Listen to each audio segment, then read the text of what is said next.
Hello friends, कैसे हो आप सब। आई होप आप सभी बहुत अच्छे होंगे। जीएस के सीरीज को आगे बढ़ाते हुए हम लोग आज भारतीय राज्य व्यवस्था से संविधान की उद्देशिका और नागरिकता से संबंधित क्वेश्चन लाए हैं, जो आपके लिए बहुत ही महत्वपूर्ण साबित होने वाले हैं विभिन्न एग्जामों में जहां जीएस पूछे जाते हैं। और साथ ही साथ यूपीएससी, यूपीपीसीएस, आरओ आदि एग्जामों के लिए भी ये सीरीज बहुत ही महत्वपूर्ण है। तो ज्यादा से ज्यादा आप लोग वीडियो को शेयर कर दीजिए, लाइक कर दीजिए और चैनल को सब्सक्राइब कर दीजिए। तो देखते हैं आज का पहला क्वेश्चन। संविधान के निर्माताओं के मनोभाव और आदर्श प्रतिबिंबित होते हैं। तो ये क्या हो जाएगा? मूल अधिकार, राज्य के नीति निर्देशक तत्व, उद्देशिका, मूल कर्तव्य। तो आप लोग जल्दी जल्दी कमेंट भी करते रहिएगा। तो ये आपका हो जाएगा उद्देशिका। क्या हो जाएगा? उद्देशिका। ऑप्शन सी सही हो जाएगा। अगले क्वेश्चन पे आते हैं। संविधान का कौन सा भाग नागरिकता के प्रावधानों से संबंधित है? तो भाग 2, भाग 3, भाग 4, भाग 5। इसमें इतने ऑप्शन दिए गए हैं, तो आप बताइएगा। तो ये आपका होगा भाग 2 में आपका क्या है? नागरिकता को रखा गया है। अगले क्वेश्चन पे आइएगा। भाग 2 में नागरिकता को अनुच्छेद 5 से 11 तक वर्णित किया गया है। कितने तक? 5 से 11 तक। अगले क्वेश्चन पे आइएगा।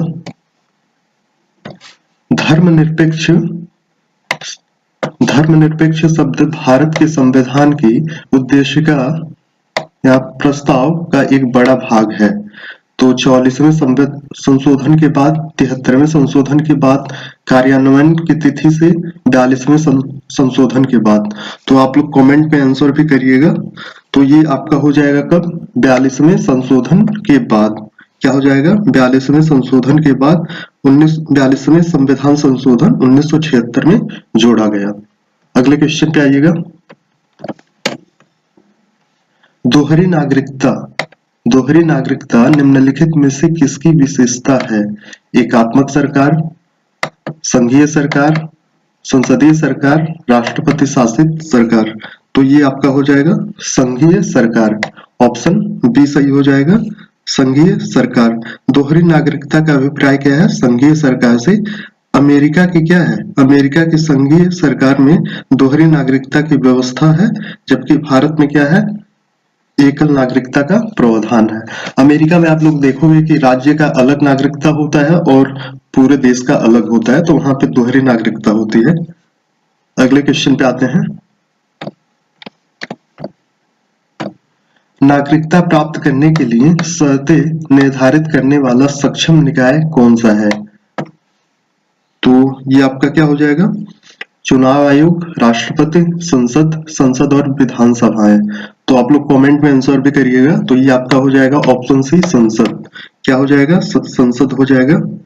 अनुच्छेद 11 में क्या है? स्पष्ट किया गया है कि संसद को नागरिकता संबंधित विधि बनाने की संपूर्ण शक्ति होगी। किसमें? अनुच्छेद 11 में। अगले क्वेश्चन पे आते हैं। हमारे संविधान की प्रस्तावना में उल्लेखन नहीं है। इसमें क्या है? उल्लेखन नहीं है। न्याय का, भ्रातृत्व का, प्रतिष्ठा की समानता का, वयस्क मताधिकार का। तो किसका उल्लेख नहीं है?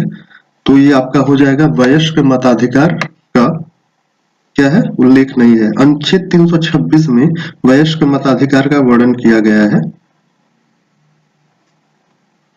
अगले क्वेश्चन पे आते हैं। निम्नलिखित उद्देश्यों में से कौन सा एक भारत के संविधान की उद्देशिका में सन्निविष्ट नहीं है? तो क्या हो जाएगा आपका? तो कमेंट भी करिएगा। तो ये आपका विचार की स्वतंत्रता है, अभिव्यक्ति की स्वतंत्रता है, विश्वास की स्वतंत्रता है, लेकिन क्या है? आर्थिक स्वतंत्रता नहीं है। क्या है? आर्थिक स्वतंत्रता नहीं है। ऑप्शन बी सही हो जाएगा। अगले क्वेश्चन पे आते हैं।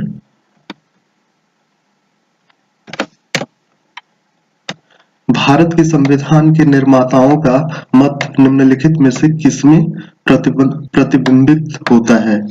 तो ये बताइएगा। उद्देशिका, मूल अधिकार, राज्य के नीति निर्देशक, सिद्धांत, मूल अधिकार। तो ये किसमें हो जाएगा? उद्देशिका में। ऑप्शन ये सही हो जाएगा, उद्देशिका। अगले क्वेश्चन पे आते हैं। हम भारत के लोग, ये आपका पूरा प्रस्तावना दिया गया है, तो इसका बताइएगा क्या होगा। तो इसका आपका हो जाएगा 26 नवंबर 1949। क्या होगा? 26 नवंबर 1949 को अंगीकृत किया गया था। ऑप्शन बी सही हो जाएगा। अगले क्वेश्चन पे आ जाते हैं। निम्नलिखित में से किसने 13 दिसंबर 1946 को संविधान सभा में उद्देश्य संकल्प प्रस्तावित किया था, जो भारत के संविधान उद्देशिका का आधार बना? तो जल्दी जल्दी कमेंट करिएगा आप लोग आंसर। ये आपके हो जाएंगे पंडित जवाहरलाल नेहरू। कौन हो जाएंगे? पंडित जवाहरलाल नेहरू हो जाएंगे। ऑप्शन डी सही हो जाएगा। अगले क्वेश्चन पे आते हैं। निम्नलिखित कथनों पर विचार कीजिए। एक व्यक्ति जिसका जन्म 26 जनवरी 1951 को रंगून में हुआ, उसके जन्म के समय उसके पिता भारत के जन्मजात नागरिक थे। उस अवजनन द्वारा भारत का नागरिकता माना जाता है। दूसरा देखते हैं क्या कह रहा है।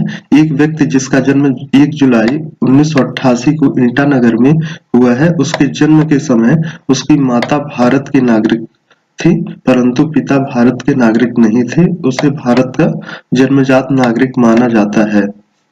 तो इसमें से आपको बताना है कौन सा विकल्प आपका सही होगा। तो ये आपका क्या हो जाएगा? दोनों आपका सही हो जाएगा। दोनों विकल्प आपके क्या हो जाएंगे? सही हो जाएंगे।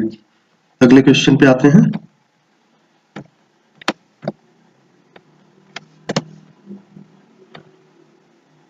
यहाँ पे देखिएगा कथन दिया है, 2 कथन दिया है, उसको देखिए। वर्ष 2003 में भारतीय संसद द्वारा पारित कानून द्वारा 16 देशों में रहने वाले भारतीय मूल के लोगों को दोहरी नागरिकता स्थिति है। दूसरा देखिए, यह कानून उन्हें आर्थिक कार्यकलापों में भाग लेने, मतदान करने या भारत के विभिन्न विधायी संस्थाओं के लिए चुन जाने के लिए सक्षम बनाता है। तो ये दोनों में से कौन सा आपका सही हो जाएगा? तो ये क्या होगा? कथन ए क्या है? सत्य है, किंतु कथन 2 क्या है? असत्य है। अगले क्वेश्चन पे आते हैं।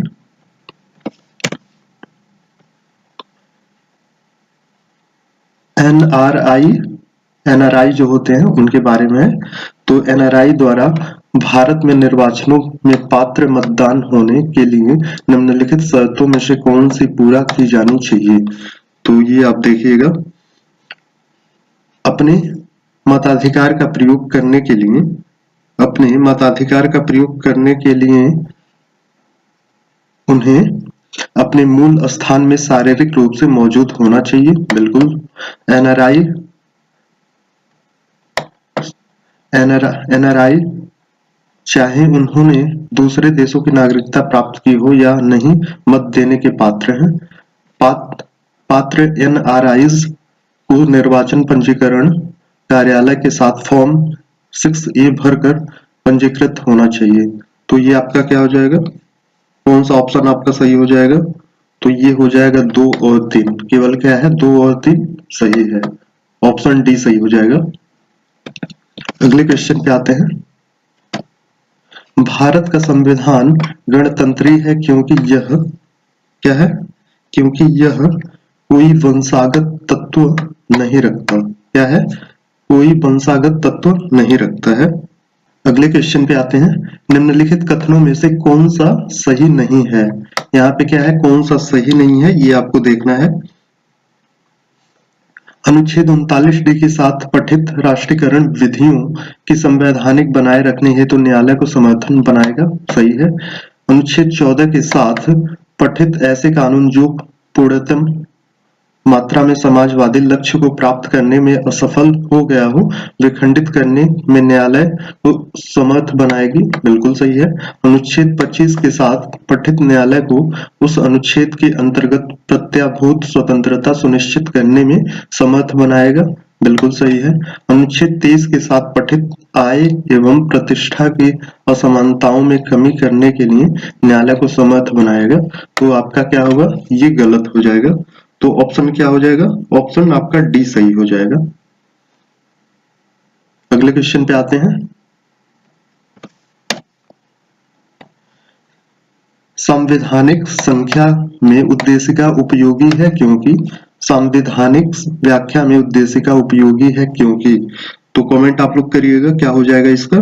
तो ये आपका हो जाएगा ऑप्शन बी हो जाएगा, यह संविधान निर्माताओं के वास्तविक लक्ष्य और दर्शन को सम्मिलित करती है। ऑप्शन बी सही हो जाएगा। अगले क्वेश्चन पे आते हैं। आरएस बम्बई बनाम भारत संघ के बाद में भारत के संविधान की निम्नलिखित में से किस एक विशेषता को उच्चतम न्यायालय द्वारा आधारभूत संरचना के रूप में मान्य ठहराया गया। तो ये आपका क्या हो जाएगा, पंथ निरपेक्षता। क्या हो जाएगा, पंथ निरपेक्षता हो जाएगा। ऑप्शन बी सही हो जाएगा। अगले क्वेश्चन पे आते हैं।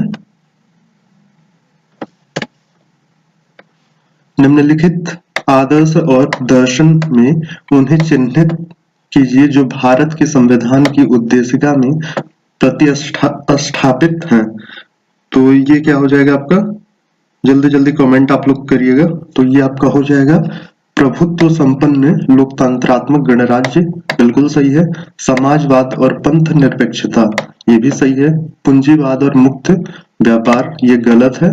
तो आपका ऑप्शन ये सही हो जाएगा, केवल 1 और 2। अगले क्वेश्चन पे आते हैं। नागरिकता का अर्थ है, नागरिकता का क्या अर्थ है, तो ये आप देखिएगा। नागरिकों के पूर्ण सिविल एवं राजनैतिक अधिकार, बिल्कुल सही है। लोकसभा और हर राज्य की विधानसभा के निर्वाचन के लिए मताधिकार, बिल्कुल सही है। राज्य और विधानसभाओं का सदस्य बनने का अधिकार, बिल्कुल सही है। ऑप्शन डी सही हो जाएगा, 1, 2 और 3। अगले क्वेश्चन पे आते हैं। 2003 में भारत के नागरिक अधिनियम में संशोधन द्वारा अस्थापित प्रवासी भारतीय नागरिकों की श्रेणी के बारे में निम्नलिखित कथनों में सही नहीं है। इसमें से सही नहीं है, ये देखना है आपको। तो यह भारतीय मूल के व्यक्तियों पीआईओ को जो किसी अन्य देश के नागरिक हैं दोहरी नागरिकता प्रदान करता है। तो ये क्या हो जाएगा आपका, ये गलत हो जाएगा। क्या हो जाएगा, गलत हो जाएगा। यह भारतीय मूल के व्यक्तियों और जो किसी अन्य देश के नागरिक हैं बिना नागरिकता की ओसीआई कार्ड प्रदान करता है। तो ये आपका सही है। ओसीआई, यह ओसीआई को भारत में आम चुनावों में मतदान की अनुज्ञा देता है। तो ये आपका क्या है, गलत हो जाएगा। यह ओसीआई को भारत में बिना वीजा के यात्रा करने की मंजूरी देता है। तो ये आपका सही हो जाएगा। तो ऑप्शन क्या हो जाएगा, इसमें गलत पूछा है तो 1 और 3 हो जाएगा। तो ऑप्शन आपका बी करेक्ट हो जाएगा।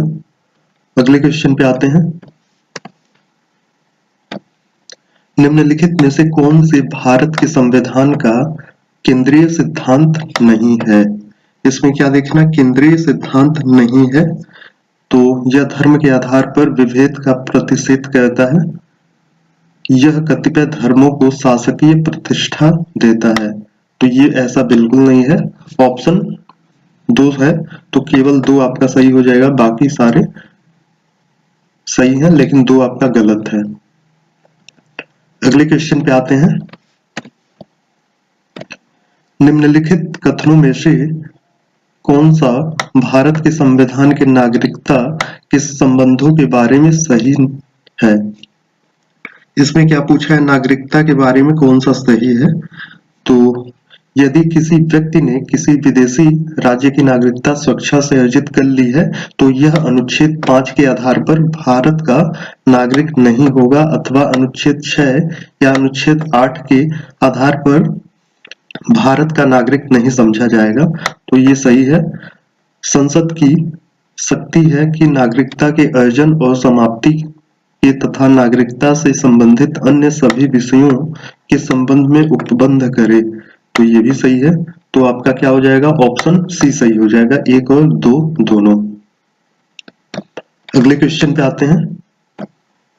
भारत के नागरिकता अधिनियम 2015 में हुए संशोधन द्वारा निम्नलिखित में से कौन सा एक परिवर्तन नहीं किया गया है, तो ये आपका हो जाएगा अनिवासी भारतीय भारत में निर्वाचन में मत देने के हकदार हैं, तो इसमें कोई परिवर्तन नहीं किया गया है। अगले क्वेश्चन पे आते हैं। भारत के संविधान की उद्देशिका में समाजवादी शब्द निम्नलिखित में से किस संशोधन अधिनियम के माध्यम से अंतर्विष्ट किया गया? तो ये आप लोग आंसर दीजिएगा कमेंट पे। तो इसका क्या हो जाएगा? 42वें संविधान संशोधन 1986 द्वारा। क्या हो जाएगा? 42वें संविधान संशोधन 1976 द्वारा। ऑप्शन बी सही हो जाएगा। अगले क्वेश्चन पे आते हैं। भारतीय संविधान की प्रस्तावना में वर्णित उद्देश्यों एवं आदर्शों की व्याख्या संविधान में कहाँ की गई है? तो ये आप लोग बताइएगा। मूल अधिकार में, मूल कर्तव्य में, नीति निर्देशक सिद्धांत में। तो आपका ये तीनों सही हो जाएगा। ऑप्शन डी सही है। अगले क्वेश्चन पे आते हैं। भारतीय संविधान की उद्देशिका के संदर्भ में निम्नलिखित कथनों पर विचार कीजिए। तो उद्देशिका को संविधान की कुंजी कहा जाता है, बिल्कुल सही है। उद्देशिका के अनुसार संविधान में निहित समस्त शक्ति का स्रोत भारत के लोगों के द्वारा निर्वाचित प्रतिनिधित्व है और वह सर्वोच्च संप्रभुता धारण करते हैं। तो ये आपका सही नहीं है। बेरुवारी यूनियनवाद 1960 में उच्चतम न्यायालय ने उद्देशिका को संविधान का अंग मानने से इनकार कर दिया, इसीलिए संसद इसमें संशोधन नहीं कर सकता। तो ये क्या हो जाएगा आपका? बिल्कुल सही है। तो ऑप्शन 1 और 3 सही हो जाएगा आपका। अगले क्वेश्चन पे आते हैं। किसी व्यक्ति की भारतीय नागरिकता निलंबित की जा सकती है, कब की जा सकती है? तो ये आप लोग बताइएगा। तो यदि कोई व्यक्ति स्वेच्छा से दूसरे देश की नागरिकता ग्रहण कर लेता है, सही है। किसी भारतीय स्त्री द्वारा विदेशी पुरुष से विवाह करने पर, यह भी सही है। यदि वह किसी विदेशी राष्ट्र से युद्ध के दौरान वह शत्रु की सहायता पहुंचाने की गतिविधियों में लिप्त पाया जाता है, तो भी उसकी नागरिकता चली जा सकती है। यदि वह नागरिकता के दायित्वों से परिचित नहीं है, तो ये कोई रीजन नहीं है। तो आपका हो जाएगा 1, 2 और 3। ऑप्शन बी सही हो जाएगा। अगले क्वेश्चन पे आते हैं। निम्न कथन पर विचार कीजिए और दिए गए कूट की सहायता से बताइए इनमें से कौन सा सही है। तो इसमें से आपको कौन सा सही है वह बताना है। तो संविधान में यूनियन ऑफ स्टेट्स शब्द प्रयुक्त हुआ है क्योंकि भारतीय राज्यों को अलग होने का अधिकार नहीं है। तो ये आपका क्या है? बिल्कुल सही हो जाएगा। उसके बाद एस्केधर आयोग ने राज्यों के पुनर्गठन हेतु भाषा के आधार की अपेक्षा प्रशासनिक सुविधा को वरीयता दी थी, ये भी सही है।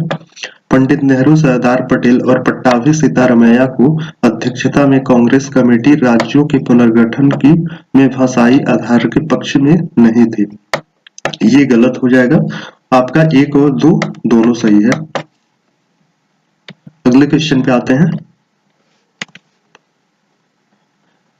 एक संघीय राज्य व्यवस्था में निम्न में से कौन से शामिल होते हैं? तो संघीय राज्य व्यवस्था में कौन से शामिल होते हैं? समन्वय के आधार के लिए तंत्र, राज्यों के मध्य संबंध, संघ और राज्यों के बीच संबंध सही है। विवादों को सुलझाने के लिए तंत्र, ये भी सही है। तो ऑप्शन डी आपका सही हो जाएगा। अगले क्वेश्चन पे आते हैं। भारत के संविधान की उद्देशिका के बारे में निम्नलिखित में से कौन सा कथन सही है? तो उद्देशिका उन उद्देश्यों को बताती है जिन्हें संविधान स्थापित करना और आगे बढ़ाना चाहता है। तो ऑप्शन बी सही हो जाएगा। अगले क्वेश्चन पे आते हैं। भारत के संविधान की आधारभूत संरचना में परिवर्तन करने की शक्ति के संबंध में निम्नलिखित में से कौन से कथन सही हैं? तो इसमें आपको देखना है कौन सा कथन सही है। तो यह संसद की संशोधन करने की शक्ति के विस्तार परिधि से परे है।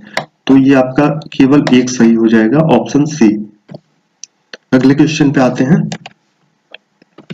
भारत का कोई नागरिक अपनी नागरिकता खो देगा यदि वह क्या है, यदि वह क्या करेगा, भारतीय नागरिकता का परित्याग करता है, स्वेच्छा से किसी अन्य देश की नागरिकता प्राप्त करता है। तो आपका क्या हो जाएगा, केवल केवल एक और दो क्या होगा, सही हो जाएगा, क्योंकि किसी अन्य देश के नागरिक से विवाह करता है ये नहीं होगा, ये नहीं होगा। सरकार की आलोचना करता है, ये कोई रीजन नहीं है। तो ऑप्शन सी होगा, एक और दो। अगले क्वेश्चन पे आते हैं। भारत के प्रवासी नागरिक की श्रेणी भारत के नागरिकता अधिनियम में संशोधन द्वारा किस वर्ष प्रविष्ट की गई? तो ये आपका हो जाएगा 2003 में। अगले क्वेश्चन पे आते हैं। भारत के संविधान में उद्देशिका का विचार लिया गया था। उद्देशिका का विचार कहां से लिया गया था? तो ये आपका लिया गया था यूएसए के संविधान से। कहां से? यूएसए के संविधान से लिया गया। अगले क्वेश्चन पे आते हैं। नागरिकता के संबंधित प्रावधान संविधान के किस भाग में लिया गया है? तो ये आपके भाग 2 में लिया गया है, अनुच्छेद 5 से 11 तक है। अगले क्वेश्चन पे आते हैं। भारतीय संविधान का कौन सा भाग संविधान की आत्मा कहलाता है? तो ये हो जाएगा आपका संवैधानिक उपचारों का अधिकार, अनुच्छेद 32। क्या होगा? संवैधानिक अधिकारों का अधिकार, अनुच्छेद 32 हो जाएगा। अगले क्वेश्चन पे आते हैं। भारत में राजनीतिक व्यवस्था के मूलभूत लक्षण हैं। तो यह एक लोकतांत्रिक गणतंत्र है, इसमें संसदात्मक रूप की सरकार है, सर्वोच्च सत्ता भारत की जनता में निहित है, यह एक एकीकृत शक्ति का प्रावधान करती है। तो ये गलत है, ऑप्शन बी सही है, एक, दो और 3। अगले क्वेश्चन पे आते हैं। निम्न में से कौन एक भारत के संविधान का संघीय लक्षण नहीं है? भारत के संविधान का संघीय लक्षण नहीं है, तो ये आपका हो जाएगा एकहरी नागरिकता। क्या है? एकहरी नागरिकता। अगले क्वेश्चन पे आते हैं। भारतीय नागरिकता नहीं प्राप्त की जा सकती है, तो कब नहीं की जा सकती है? भारतीय बैंक में धन जमा करके। तो ऐसा कोई प्रावधान नहीं है कि भारतीय बैंकों में धन जमा करके नागरिकता प्रदान की जा सकती है। तो आज का ये आखिरी सवाल था। तो आज की क्लास में इतना ही, मिलते हैं किसी अगले जबरदस्त क्लास में। तब तक के लिए आप लोग वीडियो को लाइक कर दीजिए, ज्यादा से ज्यादा शेयर कर दीजिए और चैनल को सब्सक्राइब कर दीजिए। धन्यवाद।